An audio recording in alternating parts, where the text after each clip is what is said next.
Welcome to my YouTube channel. आज मैं आपको क्लास 5th के लिए हिंदी के चैप्टर नंबर 3 के सभी क्वेश्चन आंसर लिखने बताऊंगी, क्योंकि बच्चों इससे पहले वाली वीडियो में पूरा ही चैप्टर हम डिटेल के साथ पढ़ चुके हैं। यहाँ पर हम सिर्फ इस चैप्टर के क्वेश्चन आंसर लिखना सीखेंगे। तो पहला क्वेश्चन है कि आकाश आपको कब कब बहुत सुंदर दिखाई देता है और क्यों? तो आप आंसर लिखोगे कि बरसात के मौसम में जब इंद्रधनुष निकलता है, रात में जब तारे और चांद निकलते हैं तब आकाश बहुत सुंदर लगता है। सेकंड क्वेश्चन है कि चांद को ठंड लगती है, इसलिए वे झिंगोला मांग रहा है। सूरज क्या कहकर अपनी माँ से कपड़े मांगेगा? अब देखो बच्चों, सूरज गर्म होता है तो वो सूती कपड़े मांगेगा। तो आप लिखोगे कि सूरज बहुत ज़्यादा गर्मी और ताप को सहता है, इसलिए गर्मी से बचने के लिए सूती कपड़े या जालीदार कपड़े मांगेगा। अब देखो थर्ड क्वेश्चन है कि आपने आकाश में क्या क्या परिवर्तन होते देखे हैं? आंसर होगा कि बरसात के मौसम में आसमान गुलाबी, तूफान के मौसम में काला और तेज़ धूप में हमें आसमान सफ़ेद चमचमाता दिखाई देता है। आगे है, जब आप अपने अभिभावक के साथ नए कपड़े खरीदने जाते हैं तब आप किन किन बातों का ध्यान रखते हैं? तो देखो चौथा आंसर आप लिखोगे कि पहले कपड़ों का चयन करते समय इन बातों का ध्यान रखते हैं कि वे पहनने में आरामदायक होने चाहिए, सही नाप और वाजिब दाम के भी होने चाहिए। तो देखो चारों क्वेश्चन आंसर मैंने यहाँ पर आपको बता दिए हैं कि कैसे लिखोगे। अब देखो यहाँ पर ऑप्शनल क्वेश्चन है, जो भी ऑप्शन आपको ठीक लगे उसके आगे चांद की तस्वीर बनाओ। यहाँ पर यह भी कहा गया है कि बच्चों ये जो 4 ऑप्शन है ना, इन चारों में से एक से ज़्यादा भी ऑप्शन ठीक हो सकते हैं। जैसे कि पहला क्वेश्चन है कि चांद की माँ उसे झिंगोला क्यों नहीं दे पा रही थी? क्यों नहीं दे पा रही थी चांद की माँ उसे झिंगोला? क्योंकि चांद के शरीर का आकार घटता बढ़ता रहता है। इसी तरीके से देखो सेकंड क्वेश्चन है, 4 ऑप्शन है। कविता में चांद के बदले आकार का वर्णन करने के लिए किन शब्दों का प्रयोग किया गया है? तो 1 उंगल चौड़ा, 1 फुट मोटा, किसी दिन बड़ा और किसी दिन छोटा। तो चारों ही शब्दों का प्रयोग कविता के अंदर किया गया है, इसलिए चारों के आगे आप इस तरीके से चांद का चित्र बना दोगे। नेक्स्ट क्वेश्चन है कि कविता में ठंड के मौसम का वर्णन करने के लिए किन किन शब्दों का प्रयोग किया गया है? तो देखो ऊन का मोटा झिंगोला, सन सन चलती हवा, ठिठुर ठिठुर कर यात्रा। तो इन तीनों ही शब्दों का प्रयोग किया गया है ठंड को दिखाने के लिए कविता में। अब अगला क्वेश्चन है कि कविता की किन पंक्तियों से पता चलता है कि चांद किसी दिन बिल्कुल दिखाई नहीं देता है? तो पहले का आंसर आप लिखोगे कि कविता की निम्न पंक्तियों से पता चलता है, घटता बढ़ता रोज़ किसी दिन ऐसा भी करता है, नहीं किसी की भी आंखों को दिखलाई पड़ता है।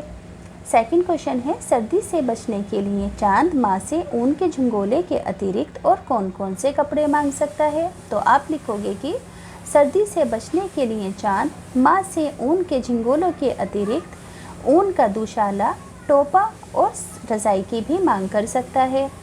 थर्ड क्वेश्चन है कि जाड़े के मौसम में चांद को क्या क्या कठिनाई होती है? तो आप लिखोगे कि जाड़े के मौसम में रात भर ठंडी ठंडी हवा चलती है, जिसकी वजह से वे ठिठुर ठिठुर कर आसमान में मुश्किल से सफ़र को पूरा करने में उसे कठिनाई होती होगी। आसमान में है ना, आसमान के मुश्किल सफ़र को पूरा करने में कठिनाई होती होगी। अगला क्वेश्चन है कि चांद किस यात्रा को पूरी करने की बात कर रहा है? तो चौथे का आंसर होगा कि चांद पृथ्वी के चारों ओर चक्कर लगाता है और इसलिए वे इसी यात्रा को पूरी करने की बात कर रहा है।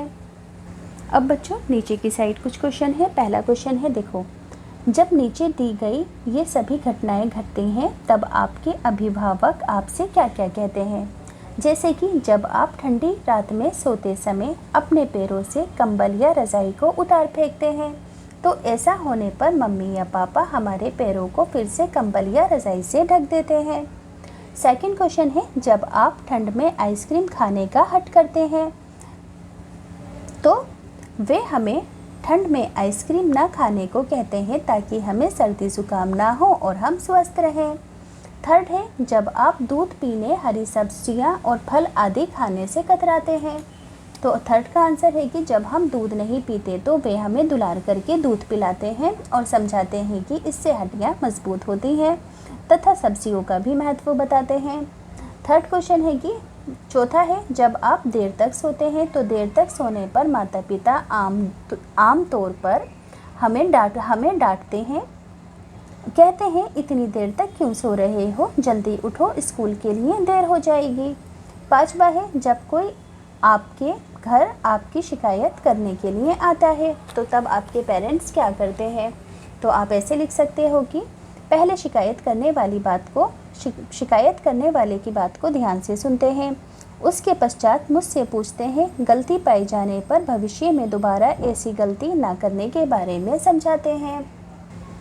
पांचवा है बच्चों, जब कोई आपके घर, आपके तो हो गया ना, छठा है, जब आपके अच्छे कामों के लिए आपकी प्रशंसा होती है या फिर कोई पुरस्कार मिलता है तो अच्छे काम करने पर माता पिता बहुत खुश होते हैं और हमें शाबाशी देते हैं।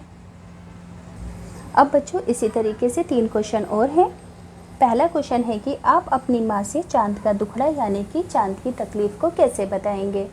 तो आंसर होगा कि मैं अपनी माँ से कहूँगी कि चांद भरी रात में किस तरह बिना गर्म कपड़ों के यात्रा कर रहा है, उसे बहुत सर्दी, यहाँ पर लिखना उसे बहुत सर्दी लग रही होगी। क्या आपके पास कोई ऐसा उपाय है जिससे चांद को सर्दी से बचाया जा सके। अब सेकंड क्वेश्चन है कि गर्मी और वर्षा से बचने के लिए चांद अपनी माँ से क्या कहेगा। तो गर्मी से बचने के लिए चांद अपनी माँ से आइसक्रीम, लस्सी और एसी की मांग करेगा और वर्षा से बचने के लिए छाते तथा बरसाती की मांग कर सकता है। थर्ड क्वेश्चन है कि चांद ने माँ से कुर्ता किराए पर लाने के लिए क्यों कहा होगा।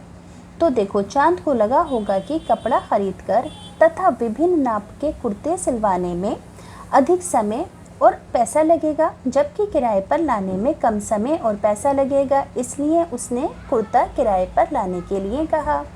अब देखो चौथा क्वेश्चन है कि यदि माँ ने चांद का कुर्ता सिलवा दिया होता तो क्या होता।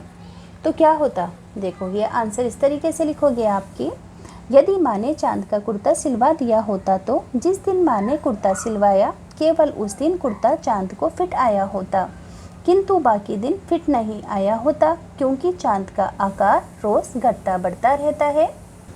अब देखो यहाँ पर है, सन सन चलती हवा रात भर जाड़े से मरता हूँ। तो यहाँ पर कहा गया है कि भर शब्द का प्रयोग करते हुए आपको 5 वाक्य लिखकर बताने हैं, जिन वाक्यों के अंदर भर लिखा हो। तो आप इस तरीके से लिख सकते हो। 5 वाक्य इस प्रकार है, राजम ने परीक्षा में रात भर पढ़ाई की, मैंने मामा की शादी में मन भर कर, यहाँ पर कर लिखना, मन भर कर मिठाई खाई, वे एक ही सांस में कटोरा भर छाछ पी गया, मैंने भी मेहंदी लगाई है, उसने भी लाल चूड़ियाँ पहनी हैं। अब नेक्स्ट है, देखो 2 सेंटेंस है, ठिठुर कर किसी तरह यात्रा पूरी करता हूँ। अब इसी को ठिठुर है ना, ठिठुर कर किसी तरह यात्रा पूरी करता हूँ। तो ऐसे ही आपको 5 सेंटेंस बनाने हैं जिसमें एक ही शब्द 2 बार लिखा गया हो। तो कैसे बनाओगे। 5 वाक्य इस प्रकार हैं, गरम पकोड़े बना लो, गर्मा गर्म पकोड़े बना लो, वे फुदक कर मेरे पास आ गया, वे फुदक कर मेरे पास आया, एक जना आओ, एक जना आओ, बारिश रुक कर हो रही थी, बारिश रुक कर हो रही थी, उसका रोकर बुरा हाल हो गया, उसका रो कर बुरा हाल हो गया। तो ऐसे आप 5 सेंटेंस बना सकते हो। अब देखो नीचे है थर्ड क्वेश्चन, एक सेंटेंस है, इस सेंटेंस में से आपको संज्ञा, सर्वनाम, विशेषण और क्रिया को छाट कर लिखना है। सेंटेंस है, हट कर बैठा चांद एक दिन माता से यह बोला। तो बच्चों यहाँ पर संज्ञा क्या क्या है। देखो, संज्ञा सभी चीज़ों के नाम को संज्ञा कहते हैं, जैसे कि हट, चांद, दिन, माता, ये सभी क्या है, संज्ञा है। सर्वनाम क्या है, यह, वह, तुम, है ना, उनको, उनका, इनका, ये सब सर्वनाम होता है। विशेषण किसे कहते हैं, ऐसे शब्द जो दूसरों की अच्छाई या बुराई बताते हैं, तो वो विशेषण कहलाता है। तो दिन कैसा है, एक है, तो यहाँ पर एक लिख दोगे। क्रिया किसे कहते हैं, एक्शन वर्ड को, यानी कि जिन शब्दों से काम करने का पता चलता है, एक्शन वर्ड को ही क्रिया कहते हैं। तो कर बैठा में भी कोई काम हो रहा है और बोलने में भी कोई काम हो रहा है, एक्शन हो रहा है, तो ये दोनों ही वर्ड क्रिया कहलाएंगे। तो अब यहाँ पर ऐसे ही 3 सेंटेंस है। पहला सेंटेंस है, आसमान का सफ़र, और ये मौसम है जाड़े का। आसमान क्या है, संज्ञा, यह है सर्वनाम, विशेषण क्या है, जाड़े का। मौसम की क्या खासियत है, मौसम कैसा है, जाड़े का है। क्रिया क्या है, सफ़र, क्योंकि सफ़र में कोई एक्शन, कोई काम हो रहा है। ऐसे ही नेक्स्ट है, सिलवा दो माँ मुझे ऊन का मोटा एक झिंगोला। तो माँ, ऊन और झिंगोला संज्ञा है, मुझे सर्वनाम है। एक मोटा झिंगोला कैसा है, मोटा है ना, तो ये विशेषण हो गया। सिलवा दो, तो सिलने के अंदर कोई काम हो रहा है, एक्शन हो रहा है, तो ये क्रिया होगा। ऐसे ही नेक्स्ट है, ठिठुर ठिठुर कर किसी तरह यात्रा पूरी करता हूँ। तो ठिठुर शब्द संज्ञा है, किसी विशेषण है। देखो यात्रा कैसी है, किसी तरह है ना, यात्रा की खासियत है कि यात्रा किसी तरह पूरी की जा रही है। ठिठुर कर, तो ठिठुरने के अंदर कोई एक्शन हो रहा है, काम हो रहा है, तो ये शब्द बच्चों क्रिया कहलाएगा। अब ऐसे ही नेक्स्ट है, मान लीजिए कि चांद झिंगोले के लिए माँ कपड़े के दुकानदार और दर्जी से, देखो यहाँ पर चांद और माँ है ना कन्वर्सेशन कर रही है। इस कन्वर्सेशन को आपको आगे बढ़ाना है। जैसे कि माँ मुझे बहुत ठंड लगती है, मेरे लिए एक मोटा झिंगोला सिलवा दो। माँ कहती है कि तुझे सच में ठंड सताती होगी, लेकिन एक समस्या है। चांद कहता है समस्या, कैसी समस्या? तो माँ कहती है कि तेरा आकार प्रतिदिन बदलता रहता है, कभी छोटा कभी बड़ा, कभी गायब हो जाता है, मैं कैसे नाप लूँ? तो चांद कहता है कि अरे हाँ, लेकिन फिर भी कोई उपाय तो ज़रूर होगा। तो माँ कहती है कि हाँ, एक ऐसा झिंगोला सिलवा देती हूँ जो सब दिन आए। तो चांद कहता है हाँ, ये ठीक है। माँ कहती है कि चलो मैं दर्जी के पास झिंगोला सिलवाने जा रही हूँ। चांद कहता है कि माँ, दर्जी से कहना कि वे जल्दी झिंगोला सी दे। अब बच्चों इसी तरीके से चांद की और दर्जी की आपस में बातचीत है। चांद कहता है दुकानदार जी, मुझे एक गरम कपड़ा चाहिए जिससे मेरी सर्दी दूर हो जाए। दुकानदार कहता है कि अवश्य, कितने मीटर चाहिए? चांद कहता है कि यही तो समस्या है, मैं कभी छोटा होता हूँ कभी बड़ा, आप ही बताएं कितने मीटर लूँ? तो दुकानदार कहता है हंसकर, अरे छोटू चांद, जब आपका नाप ही तय नहीं हो पा रहा तो मैं आपको कैसे कपड़ा दूँ? तो चांद कहता है कि नाप का अंदाज़ा तो मुझे भी नहीं है। दुकानदार कहता है कि अच्छा, ऐसा करो अपनी माँ को साथ ले आओ। चांद कहता है कि हाँ, माँ सही उत्तर बता पाएंगी। दुकानदार, तो जल्दी जाओ, उनको साथ लाओ। चांद कहता है कि जी मैं जा रहा हूँ और माँ को साथ लेकर आऊँगा। अब बच्चों यहाँ पर भी दर्जी और चांद के अंदर भी बातचीत हो रही है कुर्ते को लेकर। आपको आगे की बातचीत को पूरा करना है। जैसे कि दर्जी, माँ मान जाएंगी क्योंकि कपड़े सिलवाना भी ज़रूरी है। चांद कहेगा मैं कोशिश करूँगा कि वे मान जाएं। दर्जी कहेगा कि आज का नाप तो देते जाओ पहले। चांद कहेगा ओह अच्छा, मैं भूल गया था। अब आगे है कि आप इन संवादों पर कक्षा में आपको अभिनय करके दिखाना है ना। इस पूरे ही डायलॉग को आपको एक्टिंग करनी है। आगे है, क्या चांद की तरह आप भी अपनी माँ से किसी वस्तु के लिए हट करते हैं? आप अपनी माँ को इसके लिए कैसे और किस तरह मनाते हैं? तो इसके लिए मैंने आंसर बच्चों लिख कर रख रखा है, ये रहा। तो इसका आंसर है कि जब मैं अपनी माँ से किसी वस्तु के लिए हट करती हूँ तो उनके गले लगकर प्यार से वे वस्तु मांगती हूँ। ऐसा करने से मेरी माँ मान जाती हैं। अब देखो सेकंड क्वेश्चन है कि आपकी माँ आपको किसी काम के लिए कैसे मनाती हैं? तो मेरी माँ सदा मुझे दुलार से मनाती हैं। वे मुझे पहले उस काम के बारे में कहती हैं, फिर ये भी समझाती हैं कि ये काम कैसे करना है। अब देखो थर्ड क्वेश्चन है कि सर्दी गर्मी या वर्षा से बचने के लिए आपकी माँ आपसे क्या कहती हैं? तो देखो गर्मी से बचने के लिए माँ कहती हैं कि बाहर धूप में मत खेलना, लू लग जाएगी। सर्दी से बचने के लिए माँ कहती है कि ठंडी चीज़ें मत खाना, ज़ुकाम हो जाएगा।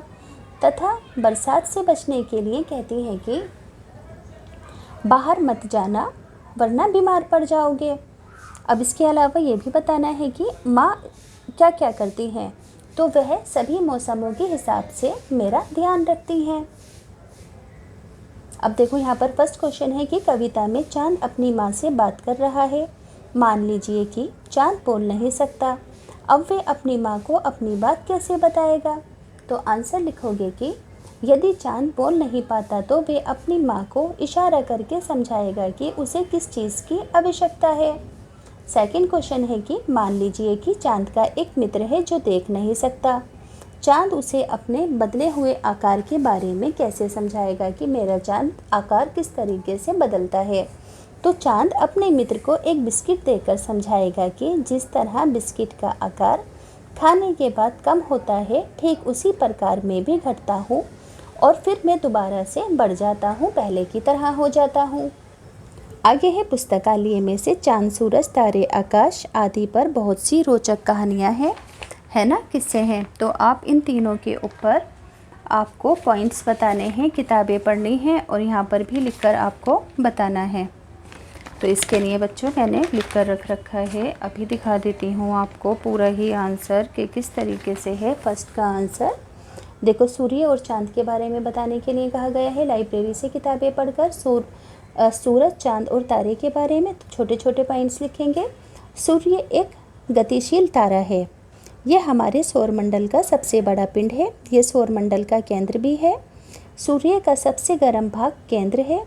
चांद सौरमंडल का 5वां सबसे विशाल प्राकृतिक उपग्रह है। चांद की उत्पत्ति के बारे में एक शोध सामने आया है कि अरबों साल पहले एक बड़ा सा ग्रह पृथ्वी से टकराया। इस टक्कर के फलस्वरूप चांद की उत्पत्ति हुई।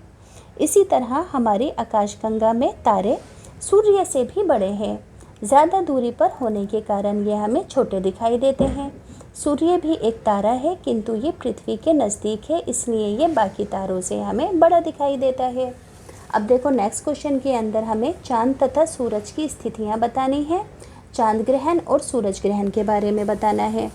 तो इसका आंसर भी आप इस तरीके से लिख सकते हो। सेकंड, चांद तथा सूरज की बदलती स्थिति। जैसे जैसे पृथ्वी घूमती है, सूर्य के सामने वाले भाग में दिन तथा विपरीत भाग में रात होती है।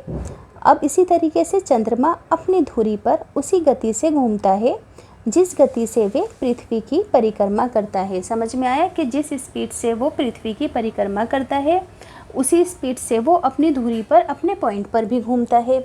इसका मतलब है कि पृथ्वी पर उसकी स्थिति में, यानी कि इसका मतलब है कि पृथ्वी पर हम हमेशा चंद्रमा का एक ही भाग देख पाते हैं। जिस भाग को हम देख नहीं पाते हैं उसमें भी उतना ही प्रकाश होता है। अब इसी तरीके से चांद ग्रहण और सूरज ग्रहण के बारे में लिखो। चांद ग्रहण तब होता है जब पृथ्वी यानी कि हमारी दुनिया चांद और सूरज के बीच में आ जाती है। पृथ्वी सूर्य के आने वाले प्रकाश को रोक लेती है, जिससे चांद पर छाया पड़ जाती है। इस छाया के कारण चांद धुंधला जाता है या चटक लाल रंग का हो जाता है। सूरज ग्रहण कैसे पड़ता है बच्चों? जब चंद्रमा सूर्य और पृथ्वी के बीच से गुजरता है। समझ में आया? देखो पृथ्वी यहाँ पर चांद और सूरज के बीच में आती है और यहाँ पर चांद सूर्य और पृथ्वी के बीच में आता है ना। इससे सूरज का हमारा जो दृश्य है ना, जिस तरफ से हमें सूरज दिखाई देता है, वे पूरी तरह से या आंशिक रूप से अवरुद्ध हो जाता है। तो इसी को ही सूरज ग्रहण कहा जाता है। अब बच्चों लास्ट के अंदर 2 पहेलियाँ हैं। तन है मेरा हरा भरा, रस से रहता सदा भरा, भीतर से हूँ मैं लाल, प्यास बुझाकर पूछूं हाल। तो ये है तरबूज।